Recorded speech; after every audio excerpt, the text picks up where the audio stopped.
தோளில் ஒரு குழந்தைய அப்படியே போட்டுக்கிட்டு கையில் ஒரு பையன் பிடிச்சிக்கிட்டு இவங்க ஏறினவுடனே பஸ்ஸை எடுத்துருவாங்க. இந்த அம்மா அந்த பிள்ளையை பாதுகாக்கணும், இந்த பையை தூக்கணும், உட்காரணும், விழுந்துடக்கூடாது.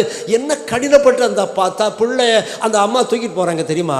இதெல்லாம் அந்த பிள்ளை ஒரு நாள் நினச்சி பார்த்தா அப்பாவுக்கு அம்மாவுக்கு விரோதமாக போகுமா?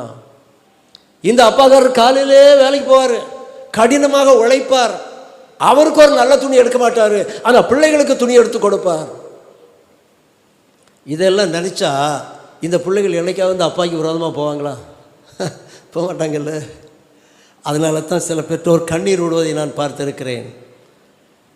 இந்த பிள்ளைகள் நன்றியற்றவர்களாக போய்விட்டார்கள். தேவன் அதைத்தான் வருத்தப்படுறாரு. ஒரு தாய் தன்னுடைய பிள்ளையை தேற்றுவது போல, ஒரு தகப்பன் தன்னுடைய மகனை சுமப்பது போல நான் இவர்களை சுமந்து கொண்டு வந்தேன், ஆனால் இவர்கள் என்னை விசுவாசிக்கவில்லை.